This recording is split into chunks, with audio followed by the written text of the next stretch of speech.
ñu koy waxee mu di rek li nga xam ne lu rëy la ci réew mi ñëpp di ko waaj di ko pare muy nag gala bu mag boobu nga xam ne moom moo fas yéene am caserne Samba Diéry Diallo tey ji nag ngir waxtaanee ko ñu ngi toog ak commandant Ibrahima Ndiaye chef de la division de la communication de la gendarmerie muy gala boo xamante ne nag fonds de solidarité de la gendarmerie le 14 juillet lay doon 2018 ànd ceek le super étoile de Dakar ak Youssou Ndour commandant nuyu nañ la bu baax. ñu ngi lay fay Kebs. di kontaan ci sa teew. di wax nag ni yéen a ngi wàcc événement bu mag boo xam ni bu ñu ci ñëw rek dinañ ne Youssou Ndour ak super étoile miinante na ak waa caserne yàgg nañ ko def duñ ne guléet la. voilà merci beaucoup Kebs mais si commencement bi damay daal di nuyu ñëpp ñi nga xamante ni ñu ngi toog si plateau bi di leen remercier au nom du général Meïssa Niang mi nga xamante ni moo jiite gendarmerie nationale si opportunité bi ngeen ñu jox tey jii ñu mun a wax si fonds gala de solidarité bi muy organisé avec le super étoile et Youssou Ndour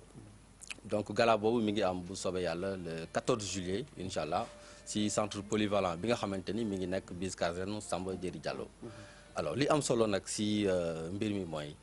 objectif yi nga xamante ni moom la ñuy seet si gala bi ñuy organiser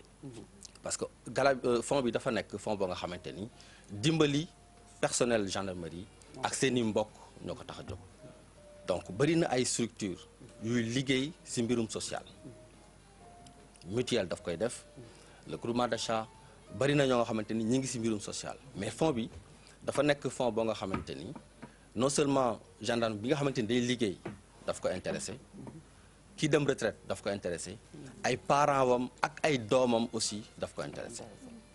fu ndimbal fu ñu soxlaa ndimbal si ñooñu may lim léegi fond bi dafay taxaw pour accompagner leen donc li nga xamante ni moom la ñuy organiser gala bi commandement bi décidé ko dafay yokk doole fond bi yokk ko ba nga xamante ni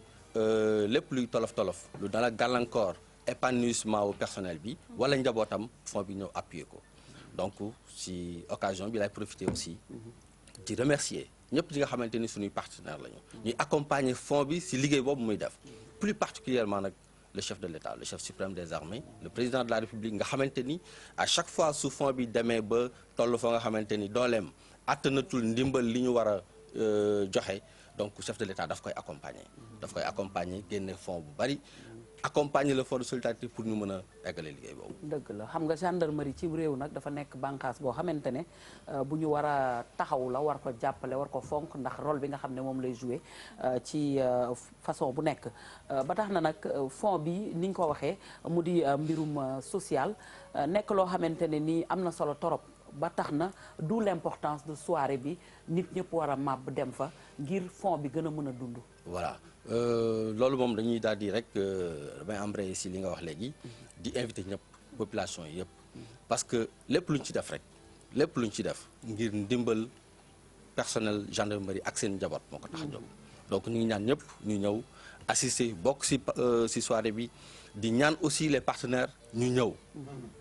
bari na ay bonne volonté yoo nga xamante ni vraiment ñi ngi def aussi seen loxo ci mbir mi parce que nag aussi am na fu fond bi di toll ak actuellement ni ñu koy solliciter li nga xamante ni mooy indi ressources yi mooy cotisation mensuelle yeeg yooyu mënatu ko téye fond bi c'est tellement sollicité parce que dañuy am ay urgence médicale wala ay urgence sociale yoo nga xamante ni il faut que loxo ñëpp dugg ci c'est l'occasion vraiment ñuy invité ñëpp ñu ñëw assister soirée bi bokk ci les bonnes volontés aussi même ñi nga xamante ni amuñu possibilité ñëw ñu ngi leen di ñaan ñu dugal seen loxo pour même les sponsors bien sûr lu ñoo tax may wax les partenaires ñoom ñëpp di ñëw jàpp ci pour yokk doole fonds de solidarité yokk doole fond bi yokk doole Sénégal yokk doole di participer ci li nga xam ne moom moo di social ci réew dafa am solo rawatina nag fi nga xam ne fa lañ ko jëmee mu di gendarmerie ndax nee naa la gendarmerie ci réew importance bu capitale la am ngir nag kaaraange réew mi ak yeneen yoo xamante ne baax na population bu nekk comme ni ko commandant Ibrahima Ndiaye waxee rek ñëpp daal di ci taxaw jàpp ci mu di nag loo xam ne tàmm nañu gis Youssou Ndour muy tëgg fi nga xam ne moom moo di caserne loolu yàgg na du tey rek mais bii ban cachet bu particulier la am ndax nag gis nañ ni première partie bi également Adji Ouza dafay nekk mais Viviane dafay nekk ak yeneen i artistes. waaw xam nga partenariat bi nga xamante ni tey jii moo link groupe Futurs Médias ak gendarmerie nationale léegi je crois que kenn lam-laameetu ko boo xoolee année bi yëpp pratiquement am na ay activités ay série d'activités yoo xamante ni ñu ngi koy organiser ak groupe Futurs Médias donc di ko si remercier au nom de monsieur le général de corps d'armée Meïssa Niang si loolu nga xamante ni ñu ngi koy jàppalante parce que ñun soxla nañ télé bi mais télé bi aussi soxla na effectivement donc am visibilité ci côté boobu nga xamante ni waa gendarmerie mi ngi koy def am confiance ci groupe Futurs Médias donc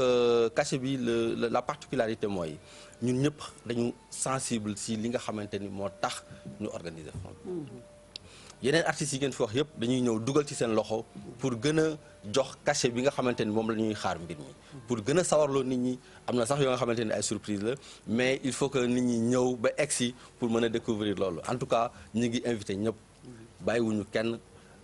muy ñi nga xamante ni mbirum fecc mi moo leen soxal mais ñeneen ñi nga xamante ni aussi def lu baax social moo leen tax a jóg ñu ñëw participer ci li nga xamante ni mooy soirée de solidarité bi. di poser une question parce que d'habitude bu ma gisee genre structure yu mel nii lan moo leen poussé à ce que bu fekkee da ngeen di dimbali nit yi da ngeen di dem ba toppaale surtout famille bi parce que ni ngeen ko waxee d'habitude ñun dañuy jàpp ni que boo leen di waxee fonds de solidarité c'est peut-être aux gendarmes yi nga xamante ne peut-être dem nañ liggéey bés am ay accident yoo xamante ne léegi mënatuñu war nañ leen dimbali mais lan moo leen poussé ba nga xamante ne vous suivez aussi la famille ndax bu ma la déggee wax nga les parents ak ñi nga xamante ne ñoom ñoo nekk autour bu dul gendarme bi ci boppam. waaw xam nga dafa baax nit ki buy liggéey. nga teg ko ci environnement boo nga xamante ni. daf ciy gis boppam. nit ki dafa war dem di liggéey ak xel mu dal. su amee lenn luy gàllankoor sa xel moom rek liggéey ba tax ñu jël la. dootoo ko mën a def normalement. donc yamul kese ci gendarme bi liggéey wala kii retraité. mais bu laalee famem muy doomam di soxnaam wala papaam wala yaayam boo deful ndànk xelam dina ko yóbbu fa nga xamante ni liggéey ba taxoon ñu teg ko fi dootu ko mën a def mais de ce fait ñu ne donc il faut que ñu accompagner leen parce que yeneen structures yi ñu ngi fi comme ni ma ko waxee mutuelle assistance sociale lay def soo amee ay soins externes dafay jël lépp en charge da lay fayal say analyse fayal la même bu dee da nga soxla ay lunettes par exemple wala yeneen matériel mutuelle de la gendarmerie daf koy jël mais nag règlement bi daf ko limité si nit ki nga xamante ni mooy liggéey ak jabaram ak ay doom mais fonds de solidarité bi dafa ñëw élargir loolu xam ni loolu ñu doon def kat doyul parce que aussi accompagnement bi am na fu muy toll mais il faut que ñeneen dugal ci seen loxo bi ñu demee ba gis loolu nag en 2010 si le commandement bi daat ni jot na ñu créer fonds boo nga xamante ni vraiment day appuyer personnel bi si mbirum social boobu si la ñu créé le fonds de solidarité donc moom mooy la particularité. Chaque année ça va être pérennisé. pour la soirée loolu mooy li nga xamante ni moom la ñu bébét pour que chaque année ñu mën a am lépp loo nga xamante ni daf ñuy permettre fonds bi ñu mën a yokk dooleem ba li muy def mu koy gën a mën chaque année dinañ ci taxaw bu soobee yàlla mais le fonds de solidarité est là depuis 2010 et puis depuis boobu mi ngi def ay jéego yu am solo. boo xoolee entre 2014 ak 2018. fonds bi dépensé na lu toll ci 214 millions plus de 214 millions ci ay jàppale ay doomu aadama loolu moo tax actuellement nii ñuy wut lu renflouer ces caisses pour permettre que li ko tax a jóg pour mu gën ko mën a def. mais est-ce que ak seen ndimbal yi ngeen di joxe nii bu ngeen joxee gendarmerie ba pare puisque mooy seen priorité di ngeen jox ñeneen ñoo xamante ne bokkuñu ci gendarmerie su si mel ni peut-être ay pouponnières wala yeneen genre structure yu demee noonu yu soxla ay ndimbal. waaw yooyu yëpp. mooy li ma wax sànq dafa bëri ay organismes ci biir gendarmerie yoo nga xamante ni looloo leen tax a jóg parce que am nañu li ñuy wax division action sociale bu dee mbirum pouponnières yi ñi leen war a dimbali foofu lay jógee effectivement ñoom ñooy ñëw def li ñuy def am nañ beneen association aussi boo nga xamante ni c'est les épouses de gendarmes mooy waa Eden ñooñu aussi dañuy jóg di jàppale ñu mel ni pouponnières yi ak yeneen structure mais fonds de solidarité gendarme bi ñi dem retraite famem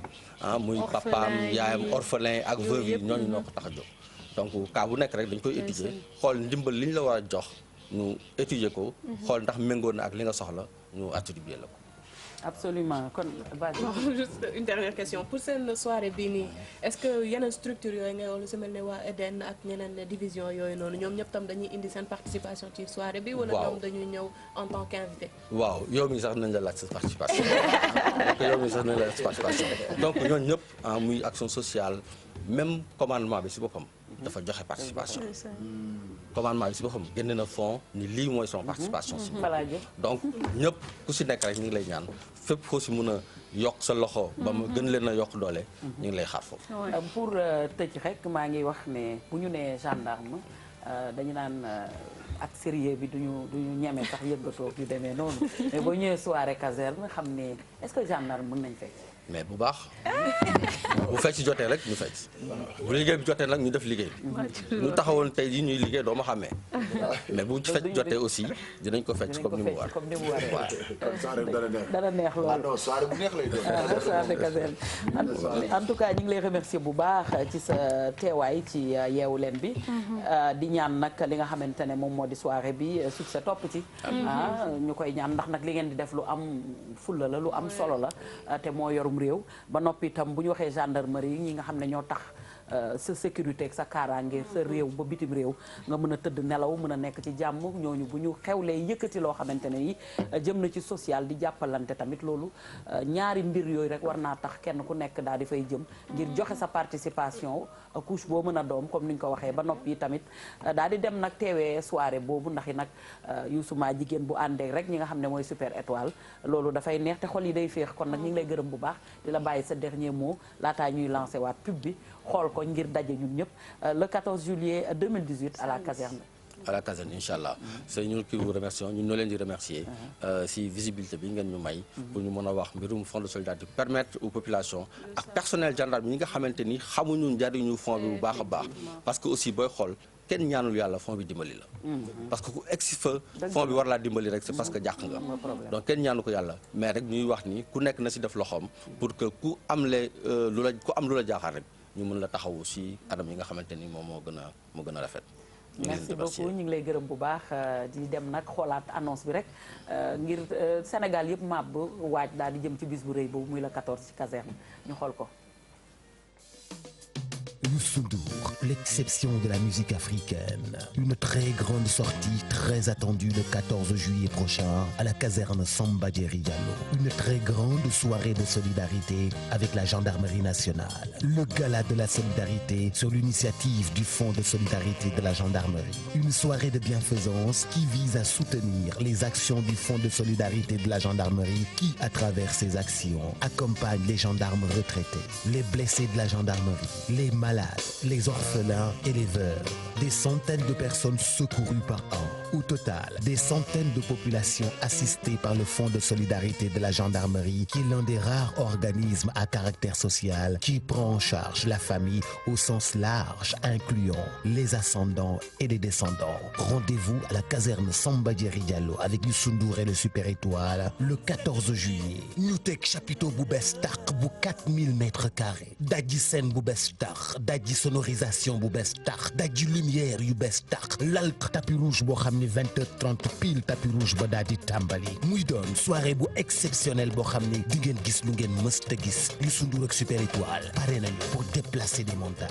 dîner de gala bu exceptionnel. dugg ba 50 000 francs. réservez leen léegi ngir soutenir la gendarmerie nationale au 76 122 84 84 ou le 70 586 64 64 ou le 78 529 10 11. Première partie, la voix sublime de Viviane sur scène, Serigne Ngagne en provenance de Thiès, Marie Ndiago pour une autre dimension du spectacle, Adiouza avec sa belle voix, ñoo ngi leen di xaar. Youssou Ndour ak Super Étoile nar fa toj ca caserne Samba Diéry Diallo.